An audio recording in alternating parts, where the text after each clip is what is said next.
toda a confusão, Senhor. Deus, pega os teus filhos essa manhã, Senhor, em nome de Jesus, dos mais fáceis aos mais difíceis, Senhor.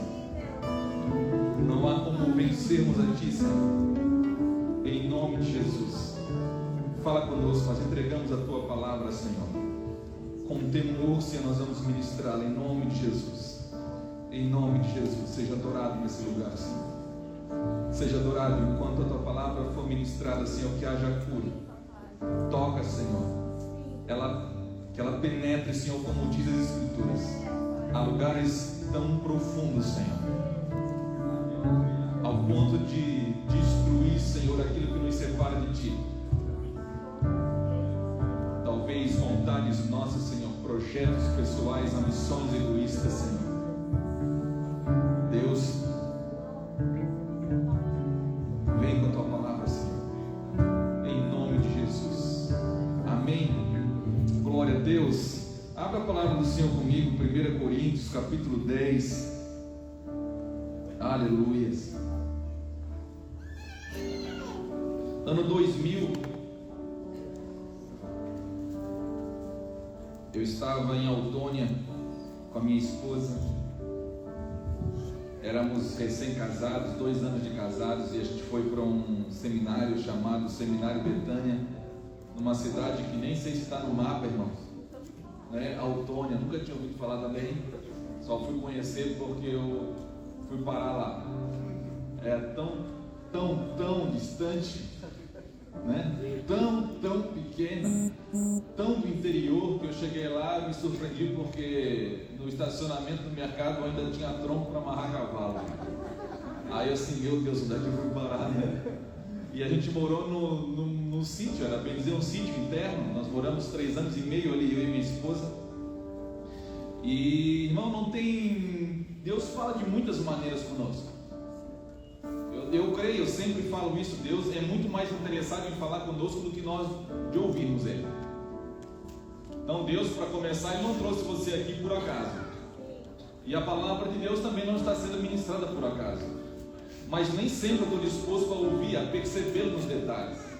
Às vezes é um irmão falando com você, às vezes é numa canção que Deus fala com você, às vezes é num aperto de mão, num abraço que Deus fala com você. Deus fala através de coisas simples conosco. E é interessante que eu aprendi algo que tem tudo a ver com o que nós vamos ministrar hoje. Nós temos falado muito sobre relacionamentos, nós vamos continuar falando sobre isso, porque eu creio que Deus está nos curando, Deus está fazendo uma cirurgia em muitos de nós nessa área. Mas eu fui no ano 2000, então eu aprendi uma coisa: saí da minha casa, sempre tudo do bom e do melhor. Morávamos numa excelente casa, eu e minha esposa, a gente se desfez de tudo e fomos para o seminário. Chegou lá, irmãos, morávamos com 150, mais 150 jovens mais ou menos.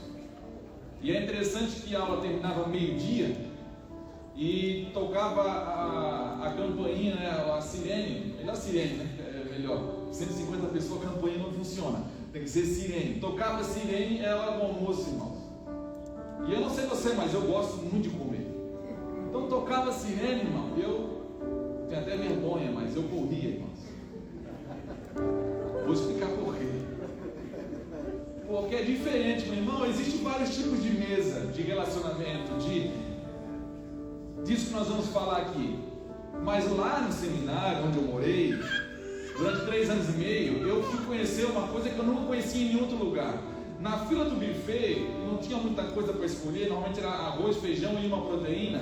A proteína, o frango, o peixe, dificilmente era carne.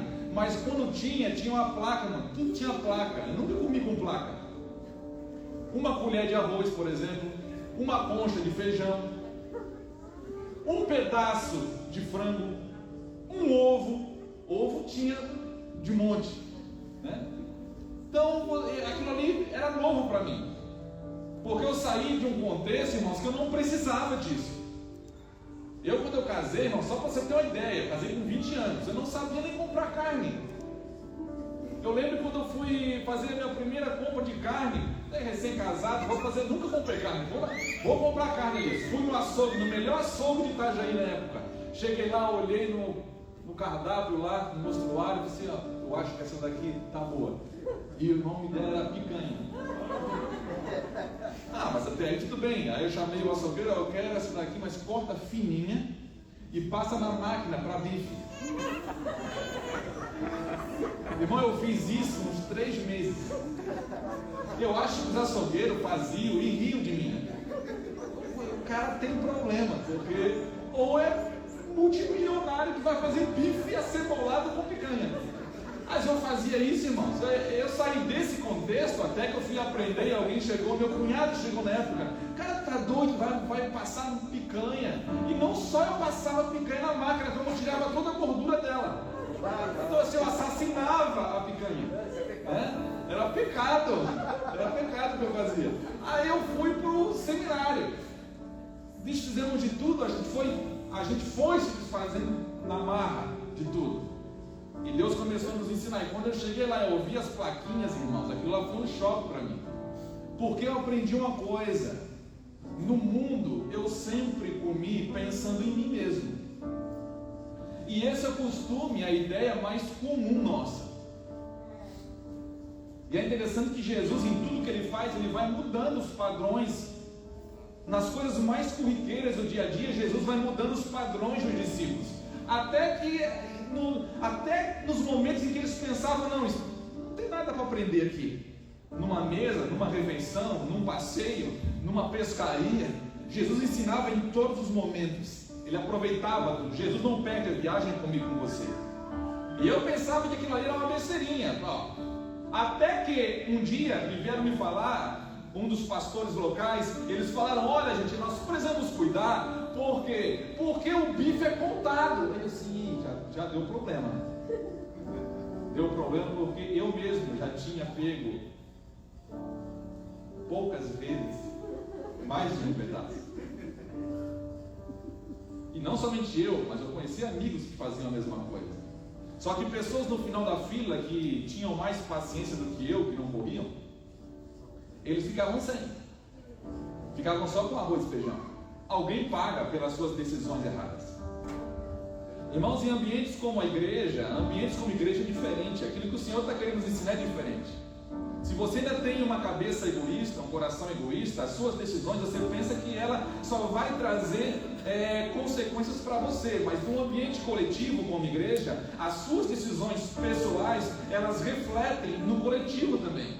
E eu não sabia que se eu comesse 2 carnes, ainda por melhor que fosse para me saciar e me satisfazer, eu comendo para mim, que alguém ia pagar a conta lá no final da fila. Alguém pagava. Alguém ficava sem. E é interessante que Jesus ele mudou até o padrão de comer, porque num lugar onde não se conhece a Deus, as pessoas comem para si, mas aonde se conhece a Deus e a palavra de Deus, você não come mais para si, você come pensando no outro. E eu não sabia que mesmo numa fila de buffet Deus falava, mesmo num ambiente daquele com mais simples possível, Deus também falava. Quando eu ouvi que alguém ficava sem, eu botei a minha mão na cabeça e falei, cara, e ganhava disciplina se fosse descoberto. E cara, a disciplina passou 2 horas de trabalho braçal na fazenda. Eu comia na surdina, irmão, no ambiente de seminário, até que eu descobri a besteira que eu estava fazendo. E muitas vezes você faz isso, nós fazemos isso em ambientes extremamente carregados da glória de Deus, por não compreender como que Deus se move, aquilo que está no coração de Deus. E Deus vai ensinando, aquilo lá era Deus me ensinando. Eu nunca precisei contar a colher de arroz, eu nunca precisei contar a colher de feijão, eu nunca precisei contar uma proteína, mas lá Deus estava me ensinando que eu não deveria comer pensando em mim, eu deveria comer pensando no outro. Não foi a primeira vez que Deus ensinou algo desse jeito, porque quando Israel estava no deserto, eles tiveram fome e Deus deu algo chamado para eles maná, que o significado disso é, o que é isso? Que isso? E tão estranho que era. E o Senhor estava ensinando para eles, olha, cada um pegue somente a porção daquele dia. Deus não tinha problema com escassez. Deus não tinha problema que ia faltar maná para ele. Deus não estava em crise, irmão. Deus nunca teve crise financeira. Deus não tem crise financeira, crise emocional. Deus não conhece crise. Deus sabe, Deus conhece o coração do homem. O coração do homem é mau. Então ele estava ensinando até no maná. Quando eles acordavam e saíam da tenda, estava o maná fora. E eles tinham que colher só a porção daquele dia. Agora imagina, hoje, você lê a história e fica imaginando isso, parece normal para nós. Não soa muito estranho, mas imagina Deus, hoje acaba o alimento, entramos numa crise mundial de alimento e agora Deus, Ele dá um pão sobrenatural que aparece na porta da sua casa, um monte, e Deus fala, pegue somente a sua porção, pega somente a sua parte. Será que Deus estava querendo falar com eles ou matar no coração do homem o egoísmo? Será que Deus estava querendo realmente gerar no coração do homem alguma coisa chamada generosidade? De você não comer pensando em si, mas pensando no outro? Porque se você pegava mais do que era o necessário para você naquele dia, apodrecia aquele pão. Eu creio que na bondade e no poder de Deus ninguém ficava sem, mas apodrecia para você. E quantas vezes coisas apodrecem na nossa vida porque nós ainda estamos comendo pensando em nós. Nós ainda estamos vivendo somente pensando em nós. Nós não estamos entendendo o que Deus está tratando como igreja. Deus está mudando o padrão. Em Cristo, irmão, a igreja do Senhor, ela é edificada, ela é construída, ela se move, ela nasce, ela se manifesta a partir em cima da revelação de quem Jesus é, da ideia de quem Jesus é. Ou seja, tudo que nós fôssemos viver, fazer, falar, comer, se mover, deveria ser um reflexo, uma manifestação daquilo que Jesus é. Foi por isso que os primeiros discípulos foram chamados de cristãos em Antioquia, porque eles refletiam quem Jesus era. Eles falavam parecido com o mestre, eles comiam parecido com ele, se moviam parecido com ele, tinha uma generosidade parecida com a dele, tinha palavras, o amor era parecido. Agora, quando eu comecei a viver isso, e isso ecoou no meu coração, eu comecei a aprender exatamente uma diferença entre dois tipos de mesa que nós vivemos. E não é porque nós somos crentes e estamos sentados numa mesma mesa que nós estamos comendo a mesma coisa. Vou repetir para você, não é porque nós estamos no mesmo lugar, participando da mesma movimentação, confessando estar na mesma denominação, que nós estamos comendo a mesma coisa. Jesus, ele estava querendo que os discípulos estivessem juntos no mesmo lugar, mas também eu vou ensinar para vocês comer a mesma coisa. E quando ele mudou a cultura, quando ele começou a mudar o cardápio, irmãos, a maioria dos religiosos da época, até mesmo alguns discípulos, eles sumiram, deixaram ele, porque eles acharam que aquela mudança de cardápio, aquela mudança de padrão era ofensiva demais para eles. O mundo não está acostumado a comer pensando no outro. O mundo ele está ensinando os meus filhos, os seus filhos. O mundo está doutrinando a gente a fazer tudo pensando em nós, não no outro. Agora Jesus vem e muda esse padrão. Agora vocês vão fazer tudo, trabalhar, comer, se movimentar, se desenvolver, pensando não somente em vocês, mas no outro. É um padrão totalmente diferente. É o padrão exatamente que não é desse mundo, mas é do reino que ele veio estabelecer no meu e no seu coração.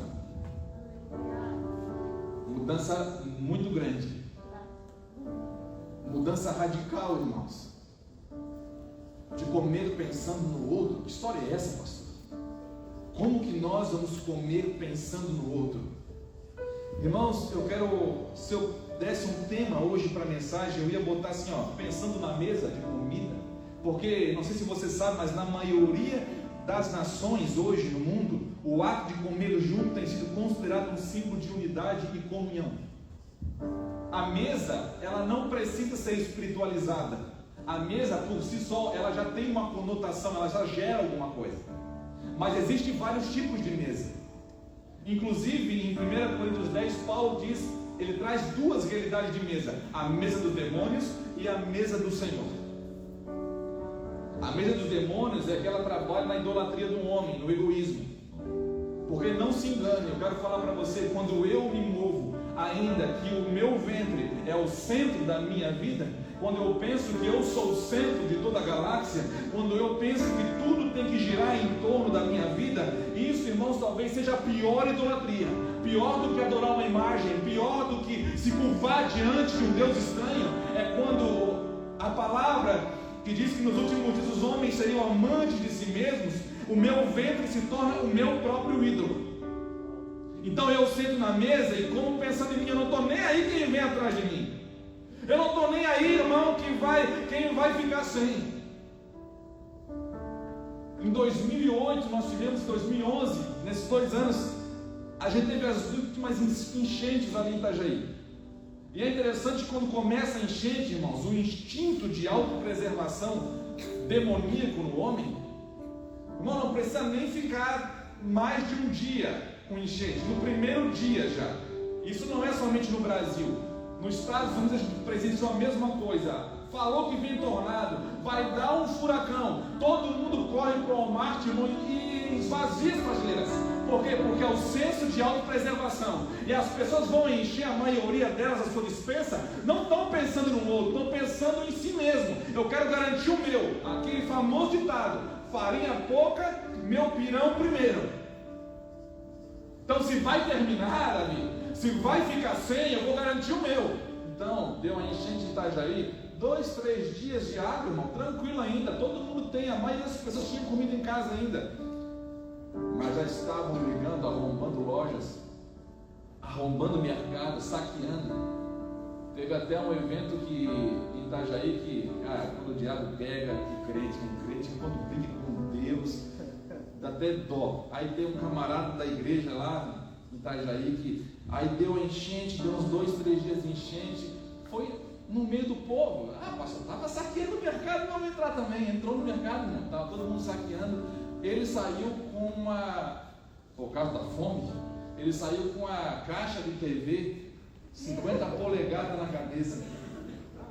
Até aí, irmão, tudo bem, mas o diabo é astuto, né? Tinha um repórter e tirou a foto de quem? Do irmão que estava roubando para se saciar a sua necessidade em 3 dias só, mais ou menos 2 ou 3 dias de enchente. Isso, irmãos, é quando nós, irmãos, o ser humano, para a sobrevivência, quando ele se sente ameaçado, ele desperta um instinto selvagem dele, que nós nem sabemos o que o ser humano é capaz de fazer. Nem sabemos, nós não conseguimos mensurar isso. Irmão, o ser humano sem Deus, a palavra chega a falar que ele, em alguns momentos, que ele se compara, tem um trecho, não vou citar ele agora, mas chega a comparar como agindo como animais irracionais. Então Jesus ele vem mudar o padrão, o meu padrão e o seu padrão. Vamos ler o texto, 1 Coríntios 10, qual é a minha parte nisso tudo? Eu quero responder essa pergunta essa manhã com você, mas não você responder qual é a minha parte, você vai falar qual é a sua parte nisso tudo, porque Deus está fazendo algo, está muito claro para nós, Deus está se movendo na história e nós estamos vivendo isso, é um privilégio. 2022 nós estamos fazendo parte da história de Deus, nós estamos fazendo parte do que Deus está fazendo na história. Agora, qual é a minha parte nisso? Nessa mesa que nós estamos experimentando, que eu quero crer, eu quero guardar, eu quero servir a Deus para que ela nunca deixe de ser a mesa do Senhor, que ela nunca deixe de ser a mesa do Senhor. Mas eu quero saber, Deus, eu não quero somente participar da sua mesa, mas eu quero saber qual que é a minha parte nela. E eu quero perguntar uma coisa para você, para provocar o seu instinto. Quando eu falei qual é a minha parte nela, o que veio no seu coração? Vem aquilo que você vai ganhar, eu tenho alguma coisa para ganhar, irmão. Qual é a minha parte? Porque, por exemplo, nas primícias que o Giovanni citou aqui, enquanto estava a essência, era você entregar algo, ainda tinha irmãos lá, nutrindo e curiosamente, no instinto ainda diferente. Eles estavam assim, o que eu vou ganhar hoje? Quando vinha alguém para entregar um carro, o irmão estava de uma loteria, irmãos. A essência A motivação correta não é essa. Agora, quando nós falamos qual é a minha parte, qual é a sua parte, o que veio agora no seu coração? O que brotou aí no seu coração? Será que veio ainda aquilo que eu tenho para receber? Qual que é o meu quinhão nisso tudo? O que o Deus vai me dar nisso tudo? Ou qual é a minha responsabilidade nisso tudo? Porque quando eu coloquei esse tema, qual é a minha parte, eu estou querendo falar para você qual é a minha responsabilidade nisso tudo. O que Deus reservou para mim como responsabilidade na sua mesa. Nós sabemos que Deus, Ele não somente ensina você a comer da maneira certa, comungar da maneira certa, mas Deus me ensina muito mais. As lições de Jesus, Ele vai ampliando, você vai crescendo. Não basta aprender a comer, tem que aprender a se portar à mesa, aprender a servir à mesa, que é um nível mais hard de ensino. Porque você olha, por exemplo, nas Escrituras e você vê o salmista falando que Deus vai colocar uma mesa diante dos seus adversários. Você pensa, irmão, e a Escritura só se interpreta com toda a Escritura. Não vem interpretar a Bíblia isoladamente. Quando o Senhor está falando, Deus está falando, olha, eu vou colocar, Elias, uma mesa diante dos seus inimigos. Ele não está falando para você, cara, agora você vai arrebentar com eles. Você vai ver os seus inimigos te servindo. Davi, agora quem te viu passar na prova e não te ajudou, vai, irmão, é uma roda, pastor, o mundo é como uma roda, agora eu estou em cima. Não, irmãos, não funciona assim. Não era assim, não era assim. O que Deus está falando é um eco de quando Jesus ensinou os discípulos. No reino, no mundo, não é diferente. No mundo, o maior está sentado à mesa, sendo servido. Mas no meu reino, eu quero falar para você que eu sou esse homem. O maior é aquele que serve. Quer ser o maior, quer ser o primeiro, seja servo de todos. Então Deus não vem somente ensinar a gente a comer, a partilhar algo. Ele está querendo nos conduzir a lugares aonde você não vai fazer nada mais para si. Você vai pensar no outro. Ou seja, se eu tivesse aprendido essa lição no ano 2000, eu não corria para chegar em primeiro, eu preocupava para que todo mundo comesse. Era diferente. 1 Coríntios 10, versículo 17.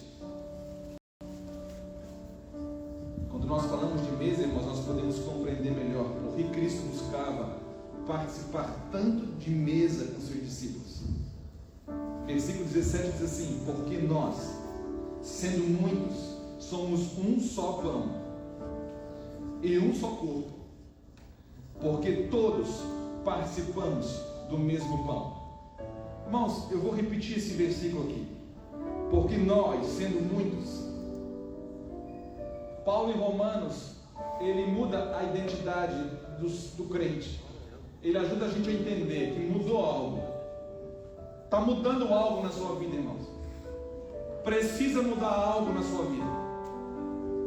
Paulo fala em Romanos, no capítulo 12, no versículo 5, ele diz: nós somos o corpo de Cristo. Nós. E individualmente, o que eu sou, pastor? Então, individualmente você é membro uns dos outros. Ou seja, irmão, se tem uma coisa que Jesus, ele pegou o ser humano, Deus pegou o ser humano de jeito, foi estabelecer a igreja em Cristo, aonde eu não sou sozinho, eu só sou igreja a partir do momento que eu estou unido com você. Nós somos igreja, eu não sou igreja sozinho.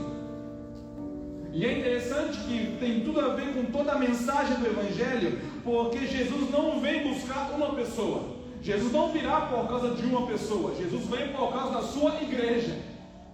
Então, ou você ama esse negócio e você está junto nesse negócio, ou você vai ficar de fora.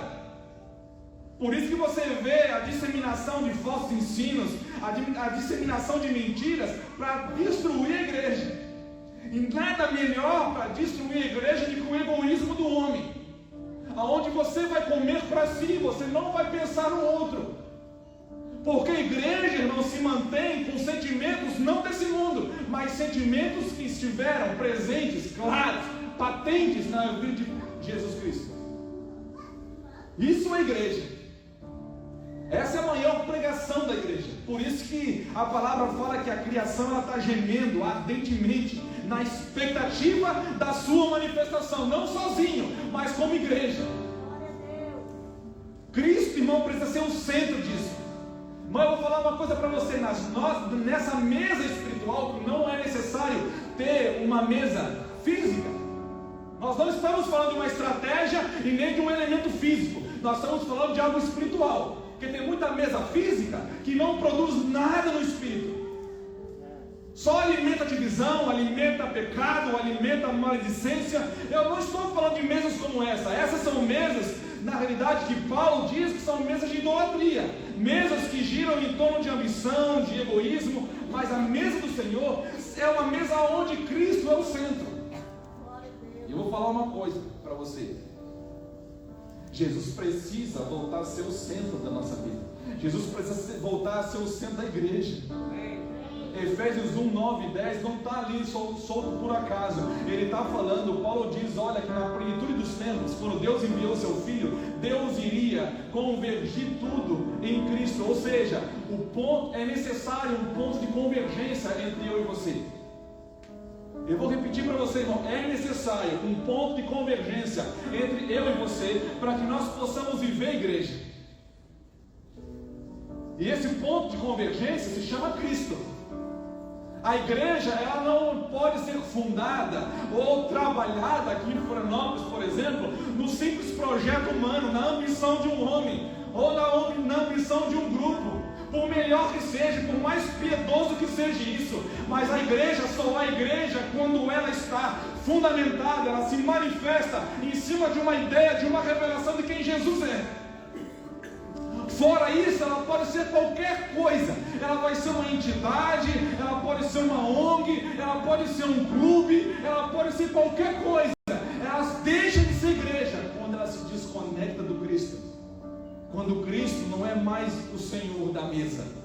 Quando nas nossas mesas, nas nossas conversas, nós não trazemos aquilo que Cristo é, aquilo que pertence a Ele, mas nós recheamos com o nosso egoísmo, com as nossas ambições, com os meus projetos pessoais. Não que eu não possa tê-los. Eu posso ter. Você pode ter. Seus projetos é bom que tenha. É bom que você cresça, é bom que você deseje coisas, trabalhe por isso, mas por favor, se você se perdeu no caminho e diz, eu vou fazer isso, eu vou para aquele lugar, eu vou fazer isso, eu determinei isso, eu vou conquistar isso, e você não diz mais, se Deus quiser, se o meu Senhor quiser. O que Deus quer é que você coloque os seus projetos pessoais na mesa dele, para que ele dê o carimbaço dele, para que ele diga, está aprovado, ou está reprovado, não adianta ir por esse caminho. Por quê, pastor? Porque ele já declarou que a vontade dele, a gente não conhece ela direito ainda. Aqueles que estão buscando a palavra de Deus começam a tocá-la, a tateá-la mais claro a cada dia. Mas se você não tem essa afinidade com a palavra, você vai estar vivendo dando tiro para tudo quanto é lado. Agora, quando você entende o que é Senhor, nós cantamos aqui que o leão ruja. É uma das identidades dele, que o leão ruja. Ele se apresenta como leão, ele se apresenta como o rei dos reis, senhor dos senhores. Ele, quando se apresenta, e à medida que a revelação dele é mais forte, os homens caem diante dele. Ele é aquele que os olhos são como chamas de fogo. Ele é o Senhor, e quando essa revelação de que o Cristo é o Senhor, ou seja, então eu devo não somente a minha devoção a Ele, eu devo não somente o meu respirar a Ele, eu devo não somente a minha família, os meus negócios, mas eu devo os meus sonhos, o meu projeto de vida, tudo pertence a Ele, porque Ele é o Senhor. Está entendendo? Ele é o Senhor. E se eu viver isso, se o Wagner viver isso, se o Thomas viver isso, se o Moisés viver isso, se Se o Tiago viver isso, nós vamos ter um ponto de convergência que vai nos conectar. Não é a vontade de alguém, não é um projeto. Nós, sendo muitos, participamos de um pão. Será que esse pão não está claro que esse pão é o corpo de Cristo? Você sabe, irmãos, por quê? Responda isso. Você sabe por que ele fez questão de atrair os homens para uma suposta mesa com ele e partir desse nível para outro nível maior, do nível de saciedade pessoal? Porque eu não sei se você lembra, mas quando ele multiplicou os primeiros pães, Jesus sabe como pegar o homem. Se você gosta de pão, ele vai te pegar com pão. Ele vai pegar você. E eu profetizo isso essa manhã. Deus vai pegar cada um de nós.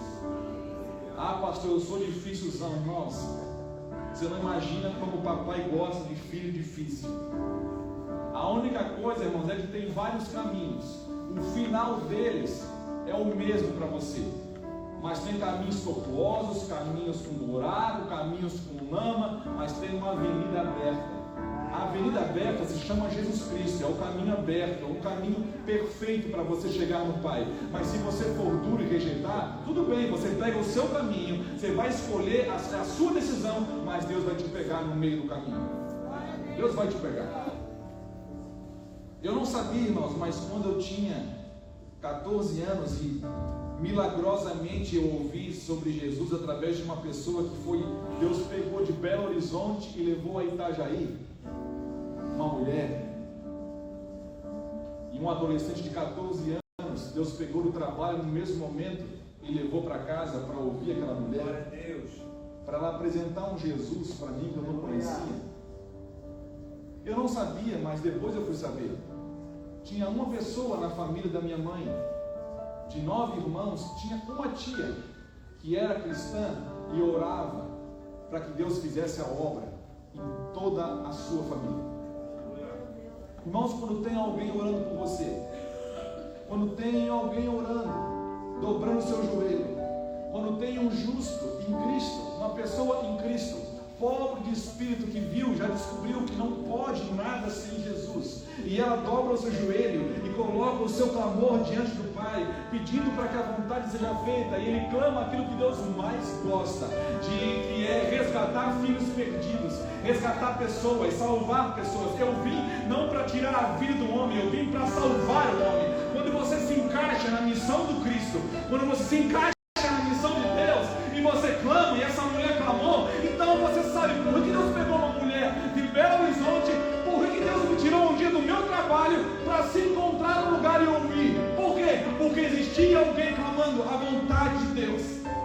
Existia alguém que estava comendo e não comia pensando em si. Existia alguém que não corria mais para a fila, estava preocupado com quem vinha. A ideia era outra, a ideia é a ideia da pessoa de Cristo. Os princípios são diferentes. Se estamos edificando, cooperando com Deus, então vamos nos mover nesses princípios. Vamos comer, vamos, mas agora eu rejeito comer pensando em mim. Eu quero comer pensando nos meus irmãos. Agora Jesus, ele atrai todo mundo para a refeição, para a mesa. Primeira multiplicação, você lembra? Jesus pega, multiplica os pães, coisa, filmar os milagres, e aí ia fazer um barulho, irmãos. Jesus pega e sai. Como assim, pastor? Eu acho que deu um nó na cabeça dos discípulos. Senhor, agora o negócio está bombando. A congregação está cheia, 5.000 homens, Senhor. O Senhor vai deixar esse negócio? Ele saiu, irmão. Saiu para ficar só, com 12 caras. Ele saiu, foi ensinando eles, porque Jesus ele não perde viagem, ele vai e vai ensinando. É o que a palavra fala: Pai, ensina o seu filho no caminho. Jesus ensinou os discípulos no caminho. À medida que ele vivia, ele ia ensinando. Porque o ensino e a sua vida não pode ser duas coisas diferentes. Você tem que ensinar o que você vive.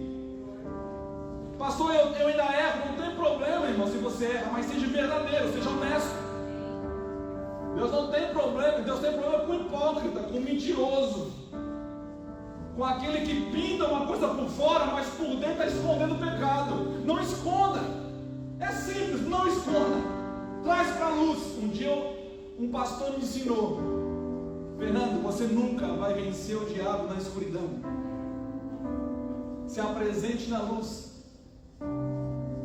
Nós não temos problema de lutar com o diabo, de resisti-lo, mas resista a ele na luz. Porque ali, irmão, não é você. Ali não é a sua força. Ali não é a sua habilidade. Por que nós perdemos? Porque nós estamos tentando primeiro resistir o diabo, mas nós pulamos a primeira etapa. A palavra, irmão, cuidado com as ordens. A palavra é o seguinte: sujeitai-vos a Deus e resistir o diabo. Sujeitar a Deus é você se colocar na luz. Ficar aqui em Cristo. Ah, Satanás, tu quer zombar de mim, tu quer pegar minha família, tu quer destruir, tu quer fazer uma bagunça, tudo bem. Continua fazendo o teu trabalho. O diabo continua fazendo coisas diabólicas, não tem problema. Agora, calma, eu vou ficar em Cristo, me sujeitando a Deus. Vou ficar na luz. Tem problemas, tem dificuldades. Os meus irmãos, inclusive, que andam comigo, sabem. Não há problema agora mais, porque a mesa que nós estamos construindo e vivendo não é uma mesa de hipócritas, não é uma mesa de egoísmo, é a mesa do Senhor, é uma mesa de cura, é uma mesa de perdão, é uma mesa onde os sentimentos de Cristo são manifestos, onde o pão que se come não é picanha, é o pão vivo. Aí Jesus, ele multiplica, sai de cena, e ele vai pegar aquela multidão toda. Fica tranquilo, pastor, mas coitado do pessoal, porque tem gente que se move por demanda. Tem gente, pastor, a gente tem que cuidar deles. Tem todo, não, irmãos, se move por um propósito. Jesus sabia o que estava fazendo. Relaxa. Parece que Jesus estava abandonando todo mundo. Não, irmãos, você não entendeu o que Jesus estava fazendo. Ele sai, permite que todo mundo procure ele. E quando procura ele para a segunda multiplicação, sabe o que ele fala? Eu sei porque vocês vieram hoje. Porque eu dei pão para vocês comer. Eu estou sabendo. E Jesus, irmãos, ao contrário de nós, talvez a gente ia falar: cambada de sem vergonha, eu sabia, vocês só querem comer pão. Não, Jesus falou: não, irmãos. Jesus sabe lidar com os níveis de maturidade. Eu sei que vocês vieram, mas eu quero agora apresentar um novo cardápio. Como apresentar um cardápio novo? Sem antes conquistar a atenção daquele povo, sem antes atraí-los para uma mesa pela segunda vez. Ele conquista o povo morde a isca, ele puxa e apresenta: eu tenho um novo pão para vocês. Agora eu tenho a minha carne, querem comer? Eu tenho o meu sangue. Esse que Paulo está falando, por acaso, esse cálice que nós estamos tomando não é o cálice do sangue de Cristo. Porventura o pão que partimos não é porventura a comunhão do corpo de Cristo. O que Jesus está ensinando ali é o seguinte: olha, eu vou dar o meu corpo, e eu quero falar uma coisa para vocês, pense bem. Por quê? Porque vai começar a acontecer um milagre. Porque toda vez que nós vamos participar da mesa do Senhor, toda vez que nós estamos comungando de algo sobrenatural, que não há nenhum homem no meio, mas Cristo está no meio, nós começamos a comungar do corpo dele. Tá, pastor, e aí? O que acontece? É que quando você come, por exemplo, se o Davi come de Cristo, se o Walter come de Cristo, se o Thomas come de Cristo, se o Mateus está comendo de Cristo, o milagre começa a acontecer. Porque Paulo está dizendo ali: nós somos muitos, mas estamos comendo o mesmo pão. E Jesus declara: vocês, ao comerem do mesmo pão, vocês estão se tornando um. Glória a Deus. Lembra João 17? Pai, assim como nós somos um, eu quero que eles sejam um como nós. O que Deus está fazendo um negócio tão sobrenatural, irmão, não tem NASA que vai estudar um negócio desse. Não tem nada, nenhum projeto conhecido. Ele está querendo, é um projeto audacioso. Ele vai fazer do ser humano um só, como ele e o Pai são um. Agora, como juntar esses fragmentos? Ele está falando: eu sou o pão. Nenhum pão pode ser repartido, irmão, se não for partido. Ele parte ele começa a dar os fragmentos da sua própria carne. E à medida que você come dele, é como se você se transformasse nesse fragmento do seu corpo e você voltasse para ele. Estão entendendo o milagre? Você comeu de Cristo, você pensa, cara, eu estou comendo de Cristo, fantástico, vivi a minha vida. Não, irmão, você começou a comer de Cristo, já era. Você comeu a isca. Qual é a minha parte? Eu vou falar qual é a minha parte. A minha parte, versículo 23 e 24. Todas as coisas me são lícitas. Ele está mudando o padrão de vida. Ele está falando para nós aqui, olha aqui, irmãos. Ele está falando para nós, o problema de vocês daqui a pouco não vai ser mais o pecado. Esquece esse negócio de crente superficial. Pastor, o que eu posso fazer? Pastor, posso fazer isso? Tem crente que só quer saber o que pode e o que não pode. Ele ainda está lá na lei. Jesus está botando, ele quer botar você num outro nível. Ele quer que você coma dele e que você entre num outro lugar. E ele está falando o seguinte, Paulo: todas as coisas me são lícitas, mas nem todas as coisas convêm.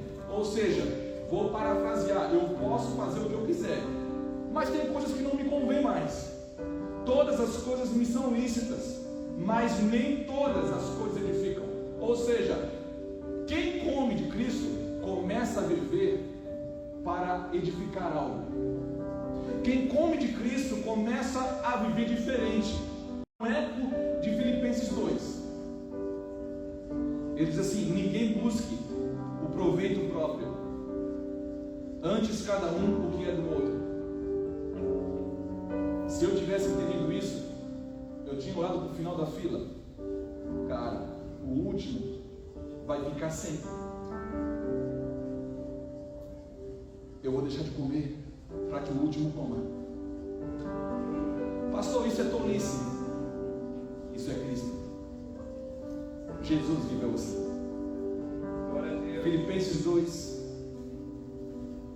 Para você ouvir da palavra, não dizer que é o pastor Fernando que está falando.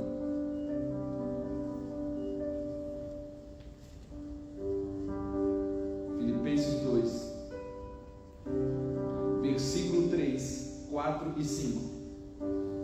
Nada façais por contenda, por briga, por disputas ou por vanglória, mas por humildade cada um considere os outros superiores a si mesmo.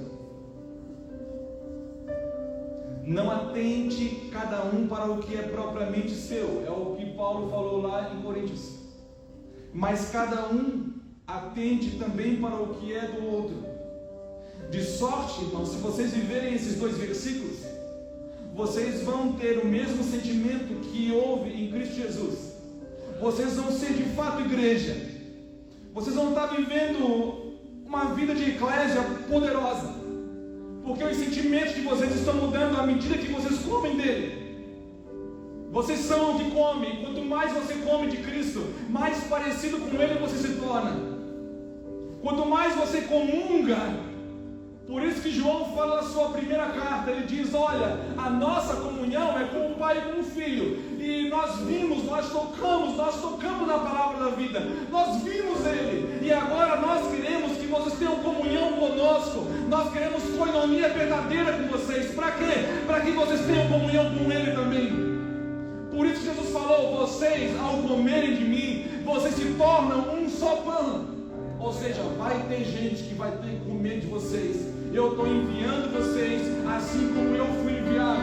O Pai me enviou para que o mundo pudesse comer da minha carne e beber do meu sangue. Eu estou fazendo vocês elementos, fragmentos igual a mim, para que outros tenham acesso, outros que não viram, outros que não tocaram, outros que não tiveram a mesma oportunidade. Agora, quando eles se encontrarem com vocês, quando eles entrarem em lugares como esse daqui, eles vão perceber pessoas com sentimentos, os mesmos sentimentos que houve em Cristo Jesus. Essa é a minha parte. Irmão, a igreja surge e é edificada através, em cima de uma revelação poderosa como essa. E Paulo, no capítulo 10 de Coríntios, ele está advertindo a igreja: olha, vocês vão ser tentados. Irmãos, vocês vão ser tentados. A fé de vocês vai ser provada como a fé dos pais de vocês foi provada no deserto. Mas, por favor, cuide. Não sejam idólatras. Não murmurem. Vigiem. Porque Deus é fiel. Vocês vão ser tentados numa medida em que vocês vão poder suportar, é uma medida humana, mas o Pai, Ele já sabe disso. Irmão, Deus já sabe das minhas tentações, Deus já sabe das suas tentações. Tentações para quê? Tentações para tirar você desse lugar do outro. A minha parte, eu vou falar para você qual é a minha parte. A minha parte é quando Ele diz: tudo é lícito, mas nem tudo convém. Tudo é lícito, mas nem tudo edifica. Buscai o proveito do outro, não o seu mesmo. Versículo 31 do capítulo 10 de 1 Coríntios diz assim: portanto, quer comais, quer bebais, ou façais qualquer outra coisa. Vou repetir essa parte. Portanto, quer comais, quer bebais, ou vocês vão poder fazer qualquer outra coisa, independente do que vocês estiverem fazendo. Qual é a minha parte? Qual é a sua parte agora nisso? Mesmo não sendo mais o pecado o problema. Agora Deus botou você em outro lugar. Deus está abrindo seus olhos essa manhã. E você está vendo, o meu problema realmente não é mais o pecado. O meu problema é as coisas que cooperam para a edificação daquilo que Deus está fazendo, e eu não estou a fim de participar, eu não estou a fim de me envolver com aquilo ali, eu não estou a fim de me responsabilizar com aquilo ali, porque eu me responsabilizando com aquilo que Deus está edificando, eu coloco os meus projetos na mesa do Senhor, eu coloco a minha vida na mesa do Senhor, eu coloco as minhas ambições, as mais egoístas, na mesa do Senhor. Eu coloco a minha carteira na mão do Senhor, coloco o meu casamento na mão do Senhor, coloco os meus filhos. Mas a continuação do versículo 31 diz: a minha parte constitui-se nisso daqui, fazei tudo para a glória de Deus. Não busque outra glória, não busque uma vanglória, não busque uma glória pessoal, mas fazei tudo, tudo. Irmão, tudo no hebraico, sabe o que é? Deus, está aqui, ó. Eu acho que o Senhor se contenta, 99,9. É quase tudo, sem bem dizer tudo. Lá em casa eu tenho o costume de arredondar tudo. Elas perguntam que horas são, pai? São 11h55, eu já falo meio-dia. Sempre arredondando. Mas, irmão, com Deus, irmão, ele não tem como dar balão em Deus. Para, desiste.